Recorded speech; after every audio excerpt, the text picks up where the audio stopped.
Renaissance aza na posa akozala pe na posa kotikala na posa wana ya mayele makanisi ya mutu nyonso oyo akoki komema quelque chose pour que Renaissance ekende liboso.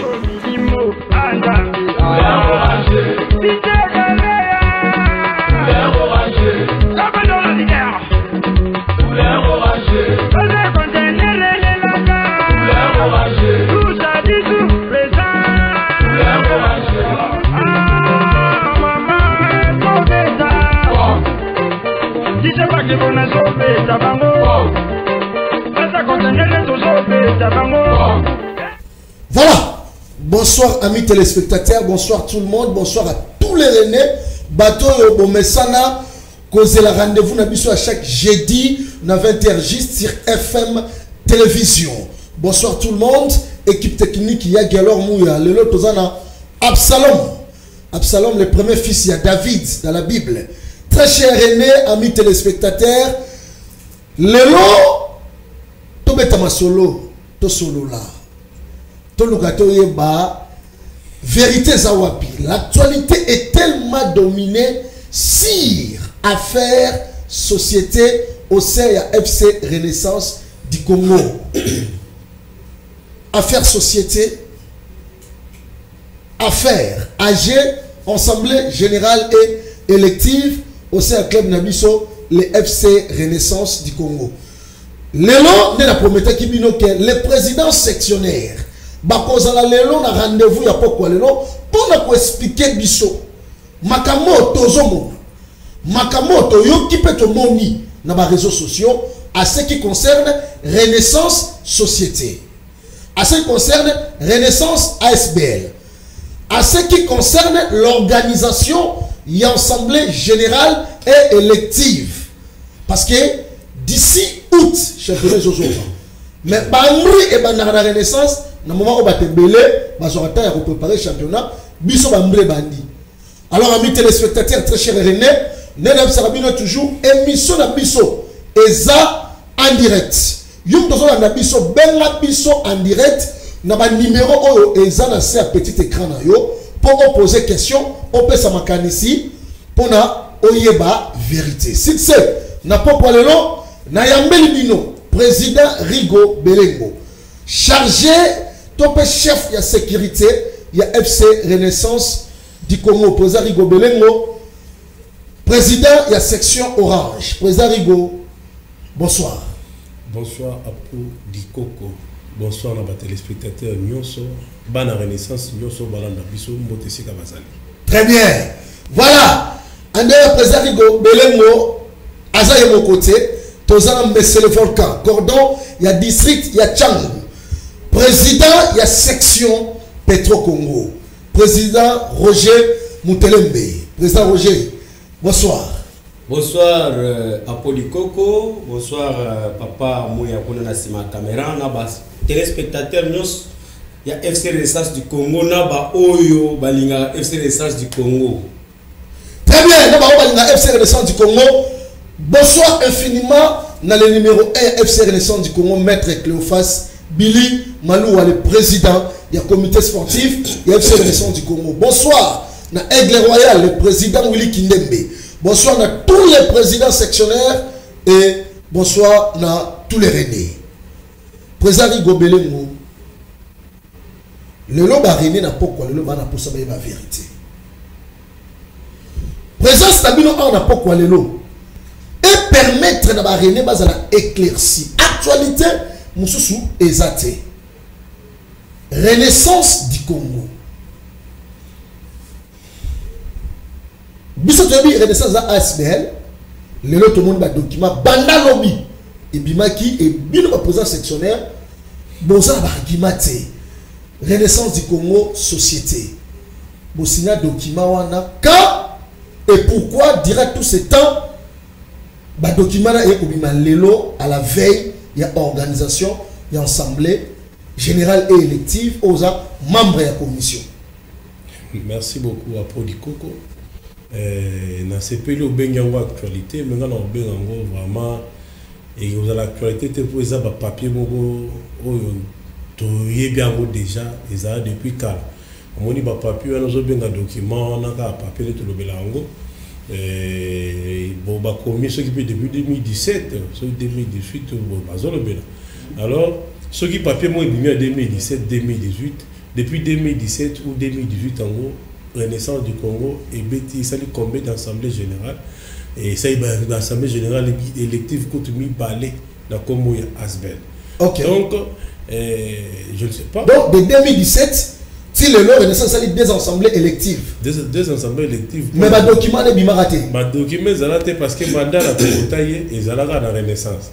Le président Billy Malou a voté et Zalaga dans la Renaissance Asbel. OK. Donc tu vois, ce que moni mutabimi c'est le comment on va bombarder caché à moni que makele na banda ko cha et on peut simple bilinga bien donc si on a bougé tala moment ni bien mutalo bien bouger en moment Renaissance a luka tout fan de sa makambo et mata mission président Billy Malou azaki nango tisiko ya wana Renaissance du Congo asali salabiso ensemble ya malonga assemblée générale ya malonga donc il y a 3 R en gros ya et maintenant makambo refondation réorganisation la reconstruction mais tu as vu que muto asali makambo keto chakimia ba dios va vendre les sika moko trompe ko soit le moko mais on comprend que bateau ba linga raté ba vendre la place moko faut tout ça et le mot et moi je dirais à tout le monde ba rené nyos bato yoso ba na monde ya football fait kofa eze sika président na biso ndezaki président na biso Omar et le muto sa l'intérim président de la Chimanga eza bakangela ka mutu porte te na biso yoso ko sangana to ke la fédération to sengi président aya mabiso ya mabiso to lobby pe de biso mais souka nango il faut de misala et salema donc bakosa bisote supporters monter bakosa ye pour président Chimanga aza vivant ayebi nini le président donc le président évêque Pascal Mukona ayebi nini ba yebisi la fekofa asalela ngo ezala malamu kozala malamu nango ezanini batinda ke na yango kaka bokende bovanda bosola société tu vois le dossier wana to fungola lelo ba supporter très bien ba document et mimi wana pour bien expliquer bon moni bande koto o muso ezala kia o biso nini bokyo athlétique biso ba rené tozali et comme il muto bandaki liboso équipe yangai te biso équipe ya biso ba supporter eza biso donc tu vois que mutatali boya bimisaka iloko boyo yanga tant ba document bo moni ba bimisa na bo bimisa bango ba savon ba la première page ce qui va changer pour pas changer te de ça biloko bo kala o biso ba président sectionnaire to zwa ka to tangaka kombo ya obede kombo ya nani kombo la na kopesa conseil na évêque Pascal Mukuna asa la peine na monsieur Tutonda mais c'est Tutonda za vivant asa la peine sikoya na ba document za la bomoni no mpandi président Mukuna na mpandi bomoni nani mais c'est Tutonda mais président évêque quand encourage à benga na boutoa lelo mais c'est Tutonda équipe la société toté a aucune vérité pas monsieur Tutonda na oyamba c'est Tutonda donc les problèmes à question projet et ça projet René Mokoté ba ko sa diabote que ba président sectionnaire ba na pose équipe comme la société pour ba ça raso peu non objectif na biso to dongo la ka côté to hotel la ka et ça pour tout boya ka ba mbilinga o to linga équipe comme la société mais société société énorme biso c'est éclairer les supporters l'ensemble le long ba to ba se pela kena ko postuler la fédération boyer maintenant le comité pour il faut fédération va ça l'ensemble statutaire va changer oh ezalaki même biso to ça l'ensemble statutaire za potondima iyo tondimi qui faut comme société mais ensemble c'est la 2018 yo kan expliquer ka cité on le but expliquer ba supporter tant que le but bon to yokani après misale ça les bas ba nommer à la commission ya électorale ba nommer il faut ce que yo ba critère ezana kati po musala wana ba pesi wana esalima donc non musala esalimité na commission yo tout on peut le ba ko sa nini ba bongoli yango comme sous mususu donc iyo équipe fait comme société OK boké musala ba marambu ndenge zala ka to sala statut to sala boye statut na sala bani ba pesa rango po ba tuba amanda ba sa amendement et ça le malonte Donc, et puis, en dehors, il y a cela, tu as un niveau. Équipe n'est pas comme la bonne, comme la tête, tu continues à assemblée, il y a quoi? Bassa la rango assemblée il y a mutation. Club. Asbel de Asbel na société. Et ça les maté. Et ça les maté. Merci. Jusqu'à présent, tous en ouana bon. Donc pour expliquer mais il a été tous en anga mokote. Tant que nous qui mangana nzela ko bana 2017 lelo. Non dans mon expliquer la première paragraphe yangona toza wana supporter amona ba papier wana. Nous avons batu bandima qui n'a pas besoin de supporter de biso qui sont supporter biké équipe veut comme anine. Société. Alors ba papier wana ouais bimana fa qui to relancer on a tous les supporters. Bon PC na ndako comme atale ba so mango à l'époque ils avaient président Bruno to ebi moment wana. Ba pesa ka ndeba ke ndekotanga. Batu basala ba amendement liboso loko boya magaza ba kombo ya bana avec Pascal Mukuna. Na oya suka kende ko sala nini déplacer bloquer ki ba makamo. Très bien. Question makasi faut que tourne avec Pascal Mukuna. Lelo poton di mama tozo beta football ezali sport ezali football ezali na kati sport na ministère ya sport. To chambo on est avec Pascal Mukuna to kende neti na bureau ya ministre sport. So ba ministère linga statut. O ezali na ministère sport oyendi mama et les gars na secrétaire général qui Renaissance société. En tout cas totiki mamolo ba Renaissance. Merci président Gobelengo. Amis téléspectateurs benga na numéro ezanase. Ah oza makamaro finga te eza makamani te besoin éclairer opinion. Président Roger Mutelembe. Jour où on a signé document qui est Renaissance comme ma société en 2018 dans Boutou. C'est vous le président sectionnaire. Vous avez craché sur le visage de ma supporters. Na moi il faut que ma supporters makamususu na Boutou besoin que nous signer document Renaissance comme ma société. Lélo noir sur blanc. Ba document bimi si quoi document mon côté à contestation au bas président sectionnaire bimi si vous contester ma document na exacté président Roger. Merci pour la question à Podikoko. C'est qu'elle en attend. Nazana document on a signé na Boutouté où il a qui que Renaissance est comme société. Souvent ndaka le liate. Donc là nanga tika ba aventure. Ah on a ça théâtre à Mango Boté. Et le ko ba bengi FC Renaissance du Congo eza club na ngai eza équipe oyo to benga cher ou René o biso to moni li passe. Yo moni li passe, hier moni li passe, ngana moni li passe. Équipe eza avec Pascal Mukuna te. Landanga bien. Ce qui est là batu ba kena romela soupe ya ndakala bateka na zilida avec apesa mutumbo ndakala te. Ngai so les pour ndakala na soma ndakala. Awa to le programme Renaissance. Je crois président Rigo a lobby à long et à large. Kolongo na biso na deri klem tema pembe ezana principe moko tozala nango tata Raphaël tala Toro alingi équipe comme ya biso tozoki si Renaissance. Est-ce que tokokai ko yali sous na FC Renaissance du Congo to pesa sous équipe comme avec Pascal Mukolo? Non, je dis non. Et tika la osale pate. To ça va zobate. Mais pourquoi vous contestez le document? S'il vous plaît, là nanga tika la ngata. Yo lelo lo ba mingité. Poser problème tika bisotolo. OK.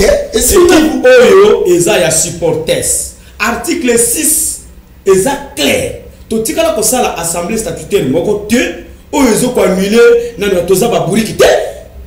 Ba supporters ça c'est belé ba milliers batanga. Même l'opinion sportive ba mona biso na ville à Kinshasa ba mona avec Pascal Betu Mutaliboma.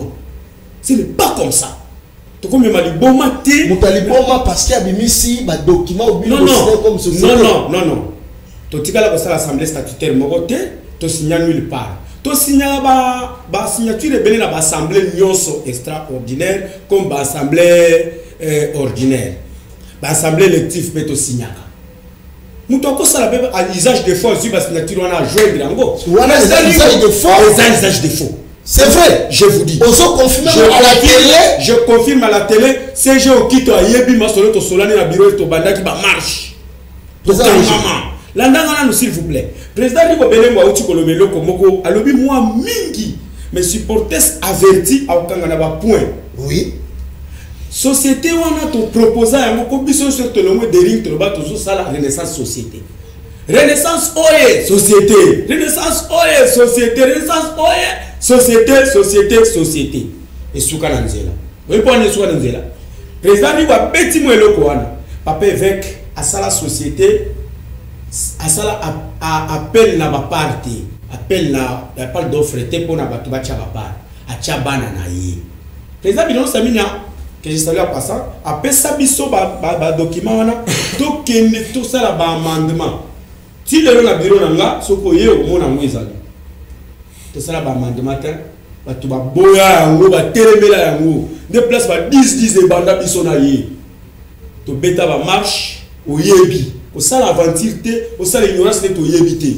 Na boya société wana, société kwa ngana makayabu, to boya yango. E koya lisusu awa te. Société et koya mukolo oyo président en place ce qui peut président malo aturo habilité to tchei pembeli muto agoya to vandisi a convoquer assemblée statutaire totali faisabilité à société za la ndenge nini eza société te au telemi au kei oui ata yo apone ngozana soko 127 dollars OK na guichet unique au fouti o ça dans société société avec Pascal Azo Salana Banana Léon Azo Tia Yangona ba réseaux sociaux mais pour fongola na kati bota bana baza ba partenaire président ou total na ba combat ba toi eza bana avec Pascal Mukula biso to sala équipe pour na bangote ba sala société na bango ya mai ba teka mai ba sala société na bango na ACK ba teka ACK mais Renaissance donc nul ne peut vendre l'FC Renaissance du Congo je dis et je persiste. Mais les présidents sectionnaires, vous avez vendu les FC Renaissance. Sur quel point? Parce que vous avez signé les documents. Citoyen. Oh, le vous avez la possibilité. Il y a coupé ça le contraire. Il y a documents. Ntoma Léon. Yokangai. Bissonion surtout, tous aba danser ya vivre la musique. S'il vous plaît. Très bien. Tous aba toi l'oyété. Très bien. L'administration va lente et sûrement. Ce qui biso lelo. Et ça, effet très banal. Oh, bah, continuer biso, bah, ça, minimiser parce que ça n'a tina d'être traité. Dans un document officiel, que ce soit la fédération, que ce soit le ministère du sport, la DAPS, ou secrétariat général du sport, que ce soit le ministre du sport, Yemoko. Dans un document, nous sommes des intellectuels, des têtes fonctionnent. Donc, ça n'a pas brûlé, l'aigle ne chasse pas de mouches. Très bien. Nous ne pouvons jamais répondre à cette bêtise de société. Très bien. Nous ne pouvons pas répondre jamais à cette bêtise de société. Président Rigo Belengo. Président Roger Outolo Belengo, quoi que document wana selon lui, ils ont usage de faux. D'après vous, ils ont usage de faux ou ils ont des documents où ils ont prouvé noir sur blanc que Renaissance et comment société malgré l'explication de Topé Sabiso. Ils ont usage de faux. Qu'est-ce que les supporters vont retenir par rapport à tous ces documents où Thomas Léon a publié qui dans les réseaux sociaux? Les supporters vont retenir l'Assemblée générale extraordinaire et électif. Et là, on va retenir Yangoana. Et puis pour les documents, on a posé question. Attends, on va te bazarana ACK Topé Nanini. Bah ouais, bien avec Pascal Mokona depuis. Abani aussi moyen, on a yé na vie. Batanga la société a été mai oyo ezana kombo avec Pascal Mokona pour les loka la moi il a boutu au longo et SMP nga penda riko na vandi to vandi bo avec a isiso nga na ke ça l'équipe na ngai ali biso to landi ezala jamais excusez-nous le terme c'est l'escroquerie. C'est l'escroquerie, usage de faux. D'abord on a un document monté la signé dans l'assemblée statutaire monté le document qui ça c'est comment. Nous sommes vivants. Nous sommes vivants. Si seulement si évêque Pascal Mukuna alinya sala kande kisama kambu na ndenge ya lokuta loba biso tuto kufa. Président Kozana parole za vivante. Ala kisabiso mukanda moko date to sala assemblée statutaire. Ba instance nyonso sportif ba ya ka soki bo sala assemblée statutaire ou bien assemblée nyonso. ben instance ya assemblée statutaire na wana kwa na makaya boto bimisa société de wana ala kisabiso place oyo ba délégué ya DAPS ya Linafoot ou bien ya fédération ba ya kana date na place to sala ngai Roger na insistant na ba assemblée nyonso à part ya Bibwa et le reste na assistant en plus assemblée ya limitation oyo et président Zoloba bon batu hein en tout cas il fait qu'il faut ça l'effort.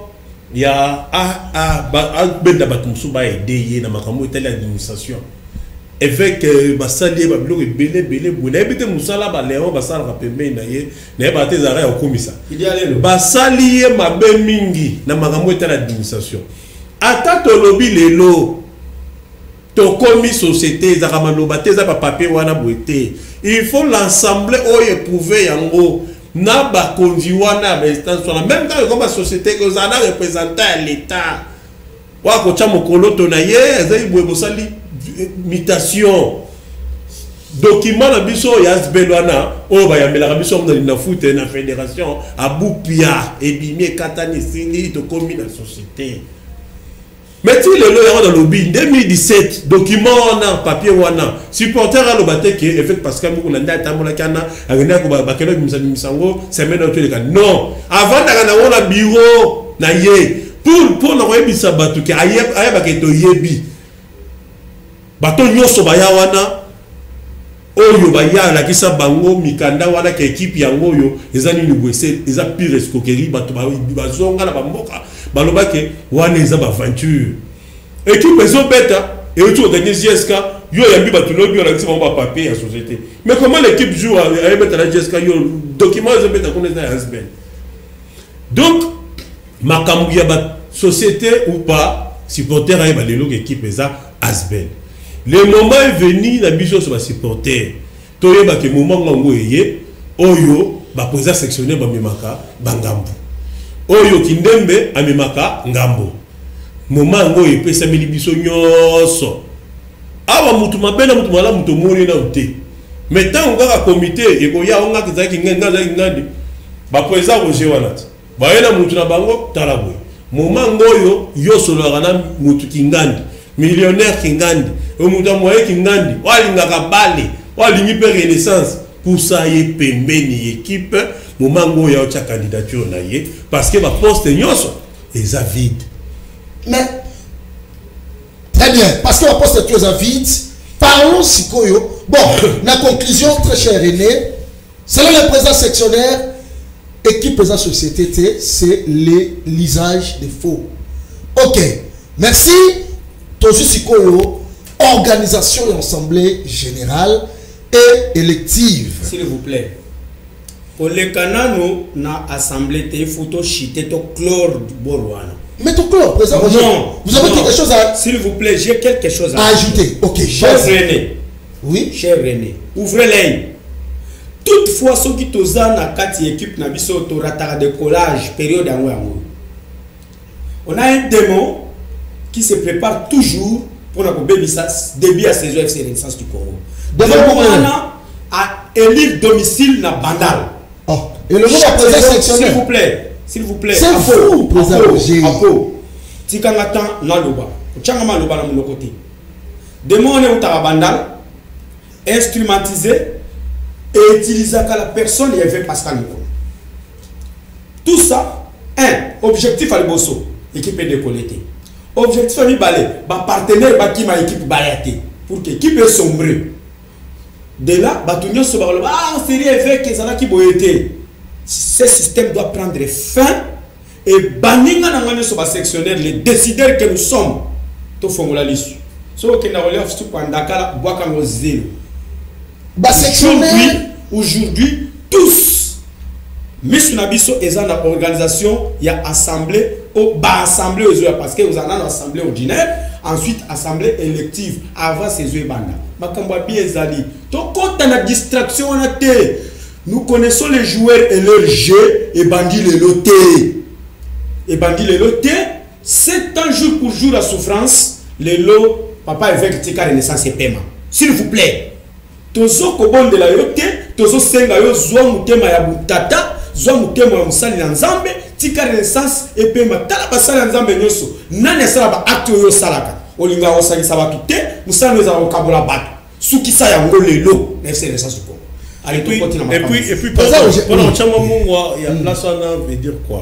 Supporter ces renaissances, tous à la vigilance, tous à la cas. Tout comme le roi Bayou, moi, mon côté, tout le monde débat comme ça, on a dit ça, moi, c'est pas n'ingusio boningani. On n'a pas supporter renaissance bonité. Supporter renaissance sera bon, c'est là qu'on a, attends, n'ingusio n'a préparé, on a eu le qu'on a. Exemplement, on a repéré ça. Les noms, monsieur Marley, tant que dans la société Kalobaka. Monsieur Marley, à l'époque, tant qu'on veut, parce que nous avons dit, soit disant qu'il y a des présidents CNS. Bah, non, comme sa société. Mais à l'époque, président veut parce que nous avons des présidents. Dans le moment où on a des goûts de voir le qui fait comme dans notre société, au moment où on dit ni les gars. Ni les gars. Oh, Bana va ça l'opposition. C'est bien ça. Bana va ça l'opposition. Mais si pourtant on doit s'opposer à l'époque. Elle veut parce que nous avons président. Elle veut parce que nous avons président, il y a club. Il y a un accord ça, à ça dit tout est côté. Mais et si maté, le là président club était un endroit que nous avons documenté que Simba, la qualité ni non, à notre on a des démarches parce que les signataires ont signé c'est comme secrétaire en 2017-2018. Il y a les lois avec parce que nous n'avons pas tous les choses en bon terme. Tout le monde a pensé qu'il a créé un corps dans la société pour avoir attique à renaissance. Attique à fait. On a besoin de bon terme. Donc supporter le monde d'administration ba papier wana kande to lobaka yango avant de ça yango na se wana kala e umeli to ebike atalaka so de to yebite aven yango boy ala kisio eza biloko mo ya kala neti ngana ko ngari ko belingo na ko banga papier wana te pour na yebi place sukela biso toza ba sportif ministère à sport ce qui a agréé l'eau la biso comme demande ya solo wana ndi mami ou soit la société n'est pas rapport à ces cas c'est tout il y a pas de souci on te le là où on a renaissance ce qui biso to boy société mais to lingi société na norme il y a pas part il y a pas supporter ezali n'a pas mais on peut pas actionner exact pour combien de pourcents ça doit les loco approprié parce que et loco ba bana nous moye baraté pour nous savoir nous loco évêque parce que nous kuna abe banarati on a biso le CG Barthélemy Kito c'est quoi? C'est pour cela, pour ce truc-là. Il y a mon avis net moutou le rôle qui doit moutou manipuler là. Il y a ça nini. La vidéo on a la gueule qui s'est la grille. Mais les gars c'est total. Biso pas na biso faut ça élever. Mais l'équipe déjà. Et l'équipe. Ça les gars étaient dans match l'équipe était en place il y a ministère. Na ministère il y a sport. CG qui doit senga na yeboui. La sengaye supporter ça à 50%.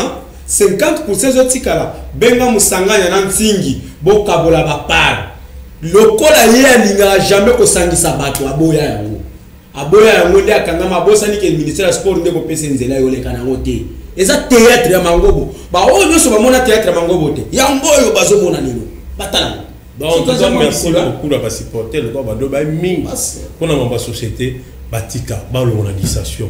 Il n'y a pas société de l'FC Renaissance, mais il y aura société au sein de l'FC Renaissance du Congo. Société et comme ma société, maintenant le comité, tout se préparer dans l'Assemblée. Le président Billy Madoua est prêt de laisser ou de continuer. On est en volonté, mais biso awa, tous en deux places, tu retombes la Renaissance, tout repas des aventures. Aventure est tout démarrer pendant l'équipe vous démarrer tout côté la distraction mon côté et comme la biso retard un moment recrutement c'est comme biso sur nous sommes la distraction sur le lot ba le banane mungu na renaissance pour que les gauche droite là mungu na renaissance c'est avec parce que mungu parce que moment il y a turbulence l'équipe s'il était vraiment dans la renaissance alors ça la biloko na obakisa président Rigo dossier oyo yé avec Pascal Azobenga coach Otis coopération na bino wana nyonso bo sala toyebi yango déjà eza na tina moko te po ozala nuit sans effet coach Otis aza coach expérimenté c'est avoué faut le clair pardon coach Otis ça avoué na le bine vérité au avec Azobukela voilà alukelaye apesa mbongo asala recrutement babanda renaissance ya sika soki ya sika société voilà Biso, c'est vrai. Biso, oh, papa. Mais yo zo na Kinshasa, dans la Kinshasa, dans la Kinshasa, aucun nulle part. Il y a un sectionnaire et qui supporter soyez barré. Tout le monde na distraction on est ma société. Biso toza ba sociétaire, il y a FC Renaissance du Congo. Toza ba oba bengi ba président sectionnaire. Nous avons les antennes partout. Nous sommes informés. Et ça nous sali réunion avec à sali réunion et pas ina ndako na yinga. Nous sommes informés. Vous comprenez? Rendez-vous c'est pour samedi oyo. C'est que président Oti nani coach Otis place Aza. Wana kuta sa ba yebi a wondere ni samedi ba okutana. Papa Otis. Oiza FC Renaissance du Congo. Moto na moto, c'est le volcan qui vous parle. Tikana yo senwana balingi ba kotisa yo ba ko salir yo. Biso tozala ka prena nyonso to lingi yo mingi linga biso. Soki o lingi biso te. On a FC Renaissance du Congo, nous sommes prêts à tout. Je suis votre frère. Très bien. C'est Roger qui vous parle. Très bien. Pour la FC Renaissance du Congo, les présidents sectionnaires sont prêts à tout. Parlons maintenant à ma président sectionnaire. Président Ligobelengo. Est-ce que le président sectionnaire va compter un appel ici sur le niveau de supporters? Peu supporters à FC Renaissance du Congo. Pourquoi? Les présidents sectionnaires, ce sont vous, les présidents sectionnaires.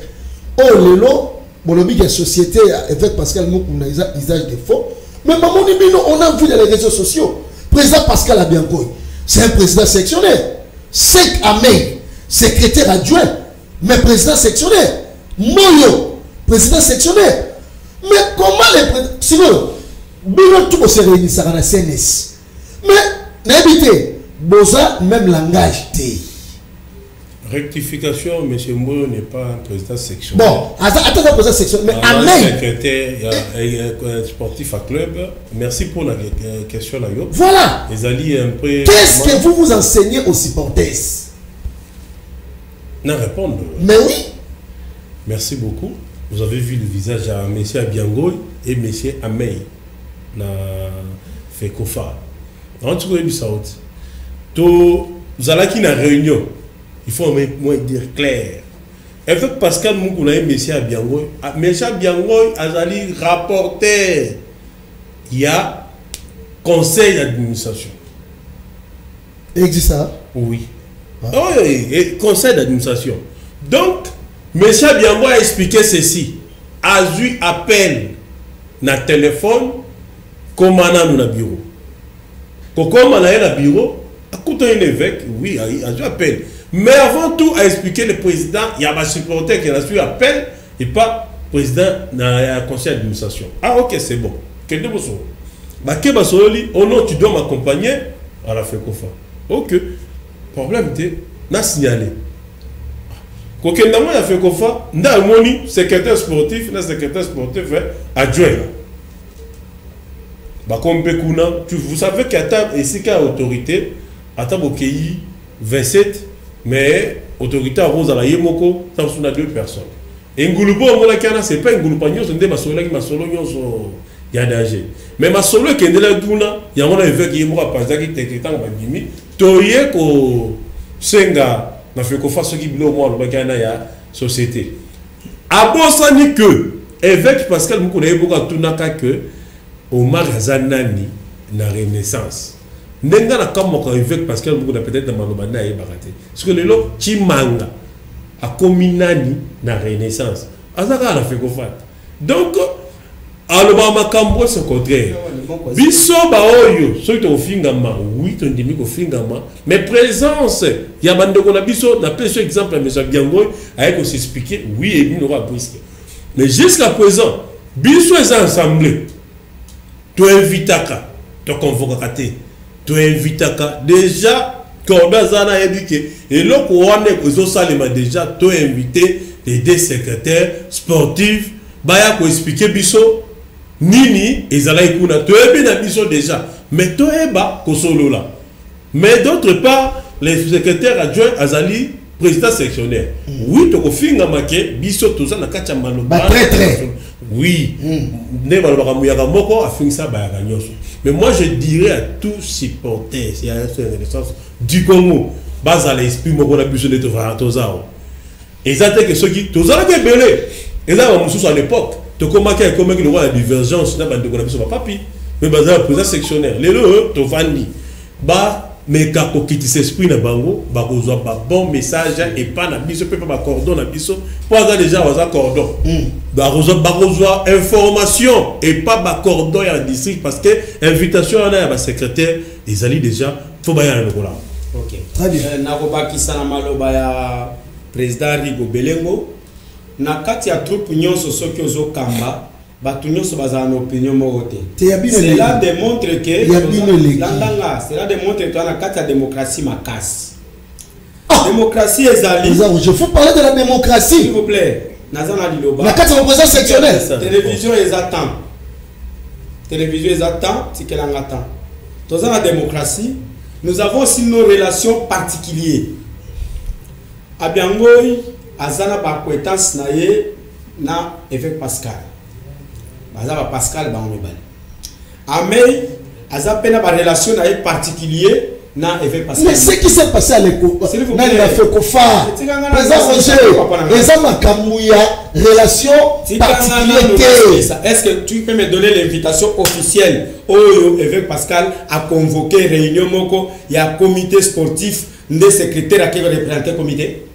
Qu'est-ce que vous voulez m'apprendre? Aujourd'hui, on a dit l'administration c'est Akendeki na ndenge na ye, akendeki pas comme secrétaire à FC Renaissance du Congo. Secrétaire azana mokonzi na ye azolandela ye. L'administration na otu ebiso ezala lente mais ezala direct. Ba konzi bazali na ndenge azawana ezana oyo ba bengi règlement intérieur ya club. Ba yebi yango. Qui gère le club au quotidien? Avec le loi Bossani. Avec le loi Bossani qui gère le club au quotidien? C'est le président en exercice. Tout ça bazo baté. Ils seront interpellés, s'expliquer, Toyoka Bango.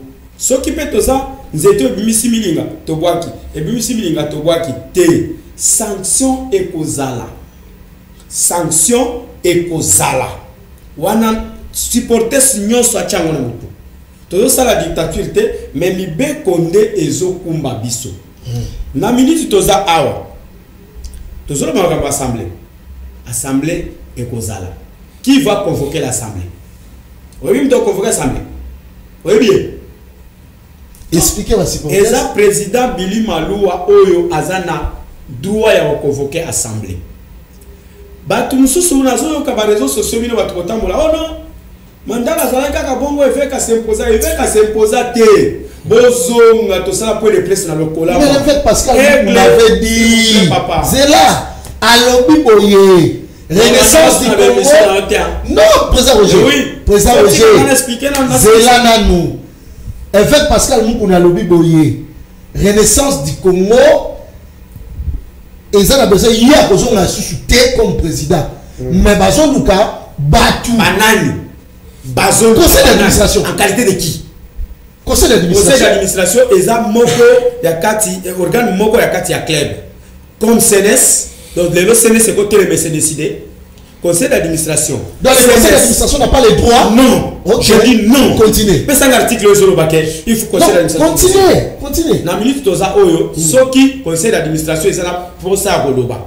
À convoquer CNS, à convoquer comité sportif, réunion tripartite et Salemi. Avec Pascal depuis à Zawana, dans le conseil d'administration. À ça, c'est réunion combien?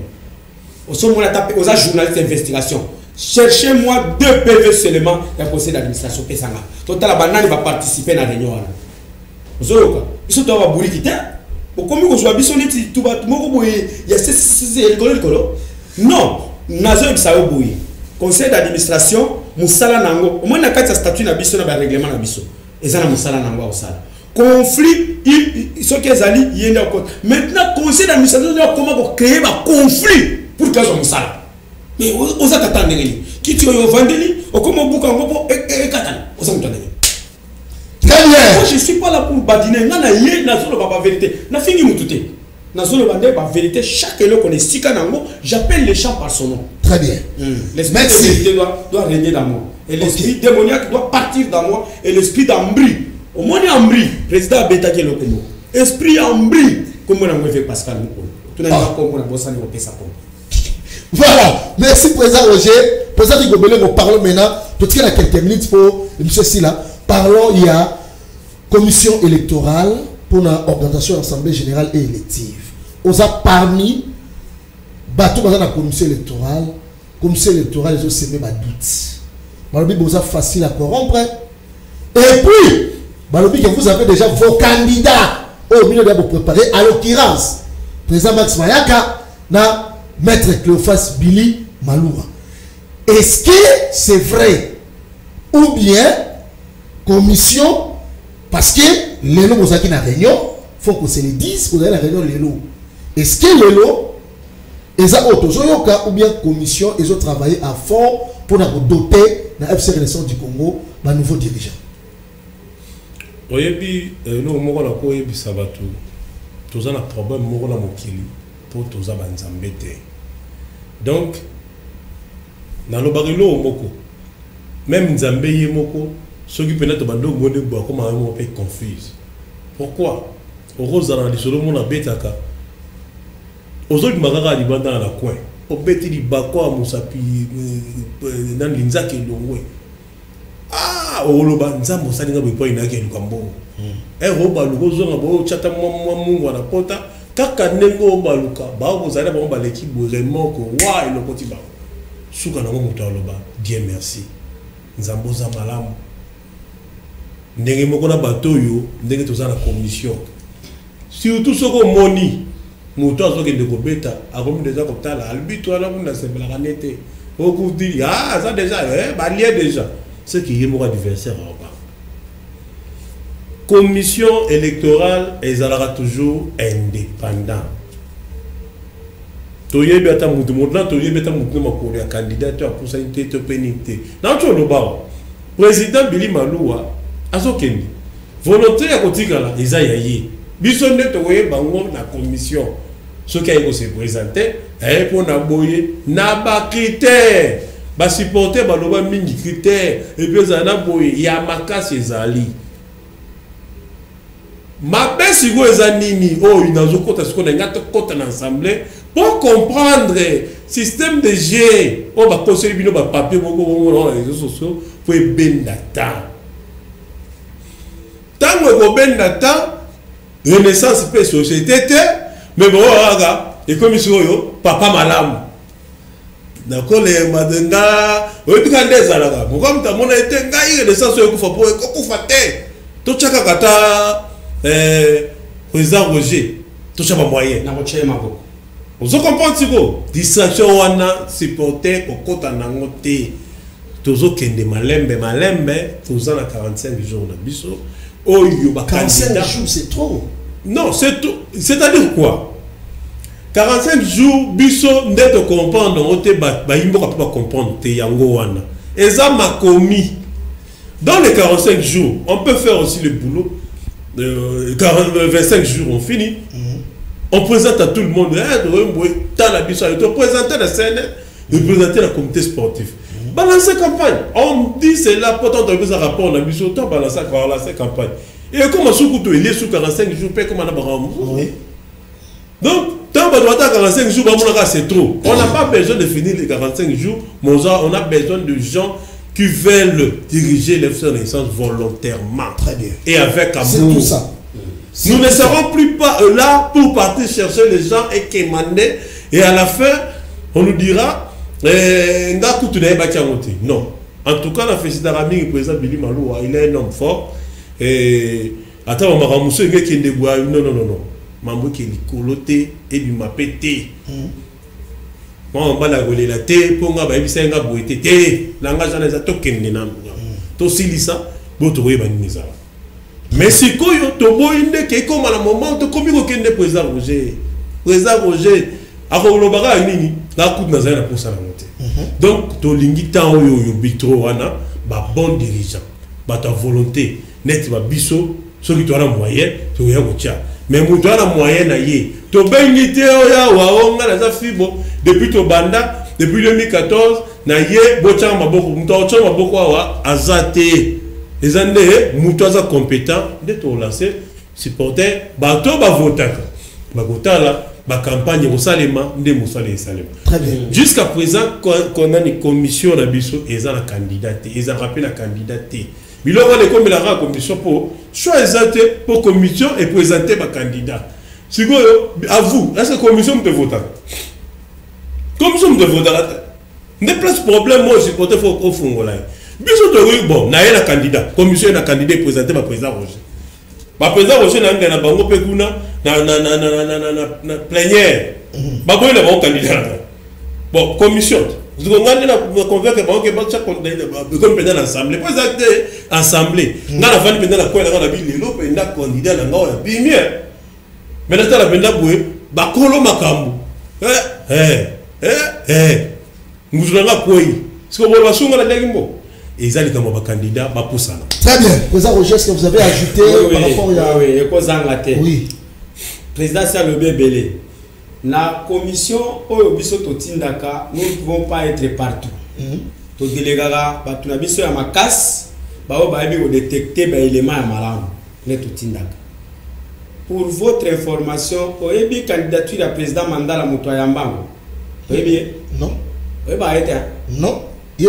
Président Nekonabiso, président na ngambo ya grande commission. Non, secrétaire Eluki. Papa Eluki nous a réceptionné la candidature ya Mandala. Tozela candidature ya Marie-Claire Kengo et Yati. Yemo kwa yebi les tenants les aboutissants. Lelo, soki lelo Maman Marie-Claire Kengo alingia son FC Renaissance du Congo. Porte-Polele. Mutu nyonso alingi koya awa. Je dis bien. Na landa ki mutu mo na réseaux sociaux sur le président Roger Outi ko lobake biso donner jana candidat na biso. Monsieur, prends tes gardes. Prends tes gardes parce que ngana zana candidat na pocheté. Période autoseza période après campagne. Campagne na refongomité. Mutu na mutu azo la kisa oyaye akosala. Oyaye aza capable. Togoze la confirmation nango na bureau ya Seni na biso. Pour votre information, lelo batwazo loba oh président Roger Boki ba photo moko boye est-ce que stade na Congo c'est Salema tout ça. Il faut pas rêver. Maman Marie-Claire Kengo akena avec Pascal Mukuna na foot na nini na fédération. Président avec Kalobani candidat yeyo mutu mususu aya les susute. Oui ou non? Qui ignore ça? Pourquoi ba René ba cause la mémoire courte? Les décideurs ont tablé. Nous sommes là, nous les avons légué une mission. Base de la mission de la candidature. Cher René, bon, mais ma candidat. Bon, il y a une candidature, il y a Batunabino. Bazana ba numéro, va passer les amis balé. Moko ya Airtel, moko ya Tigo, moko ya Africell. Non, il y a Orange. Bon, benga pour les plus simples détails. Yo candidat nyonso eza na réseaux sociaux benga ba pesa yo explication ko ya ndenge nini ya kaneti mobali ko yo kolela lela te ba sengi yo $1000 yo na $100 ça ne passera pas. Nous n'allons jamais accepter ba dette sous dans ba candidat de négociation et les non et négatif ba biloko to tchaye na merci la candidature de poche papa s'il vous plaît candidature ya poche ya soubassement to linya ngote na kendegaka Clémence Ezarate. Restez chez vous. Ok. Respectez-vous de grâce. Merci. Tout comme la posé avec Gobelengo. Dernier mot, na René au Balandi émission Lelo. En tout cas, émission malam, émission qui tout quoi ça raté, mais ngongande qui n'arakaka. Merci na ba supporter bien sur la téléspectateur tout Balandi biso. Na yebi ki na minute au ba komi kimia na moi mbutu ngeko ta makambiya. Ba document ezaki bimaki na ba réseaux sociaux. Bazo kimia na bango baba la page même munguno check bilo ko na comprendre que bato ba lo belangate donc to lo bela makambu ya assemblée to lo bela ya ba candidat to lo bela ba candidat ni ba ko ya supporter débat nini eko salemela supporter débat ni eko salemela milito na ba réseaux sociaux na ba écran na ba nini supporter nyonso lo ba biso za na posande ya ba candidat ya moyen ya volonté o lingi club na ye po mutakoza na mbongo Maza la volonté. Oui. Toujours le cas que bon moyen oh ya René oh benda lingi club à lingi football parce que mutu mususu na muso ko ya bo ka ça que ça handball mais ero ba yitsa iza football ezaka na balwa nango ezaka na ba moyen esenga ka boy et puis il faut budget dans la lourd pour le lot remonter qui bon Donc bamakamon les ebele au supporter fa lobela mikolo nyonso. Totika distraction, il y a pam pamba. René nyonso mbote sigazali, changu mobimba na pesi mbote, tozana coordonner bawa, na pesi funa. Mbote pour la dans la mois coordination adjoint. Mbote na funa, na pesi mbote na cordon lycien, na pesi mbote na cordon Jacques. Na cordon Jacques sigazali, cordon monana et ça biso malam. Bat cordon pe musuba biso ani biso bangam. Baturo bosala ka ba o na ba mikili na ba boye. Le bureau ya pe candidat à conseiller bo bange na rango nini. Bon. Biso moko na tout charge équipe ya makambu ebele. Bambongo na biso na to sala na makambu ya kutonga buya ko sala. Merci. Merci. Président Roger Succès parce que c'est ministre de na bande konyonso ya FC Renaissance du Congo sans oublier libota o yanga ba kei congé na mokali kuna mama Mishibula. Apesi binombote sika bozali na tikali célibataire Nikoloyo. Barene nyonso na pesi binombote esika bozali. Bande konyonso tout bolanda biso bo memela biso batu ya mbongo. Baya ko cha mbongo na équipe na biso to lingara mingi. Bo décourager te na ba tu oyo balingi ko ambrier bino munguna aza pembeni. Voilà. Bo na proposa na motote na Dejkiwa mbote na yo. Très bien. Yoali, madame Yoali. Et si vous allez dans Londres, dans cette émission, c'est un peu fusil par. Merci. Merci amis téléspectateurs. Merci Président Roger, la télé, c'est l'État. S'il vous plaît. Bon, même la biso, ba candidat ya merci. Président, oya sombe la biso, ba joueur. Merci. Ba mascourto. Merci, Bayoki. Très bien. Merci, la télé, c'est l'État. Merci amis téléspectateurs. Vous avez bela Boulanda biso, équipe technique, il y a Gelor Mouya, il y a Absalom de Bakompane biso, Nadej Kiwa. Nakauka. Merci, tout le temps prochainement pour le numéro de Sika émission Fibo Nouvelle Vision. Ciao.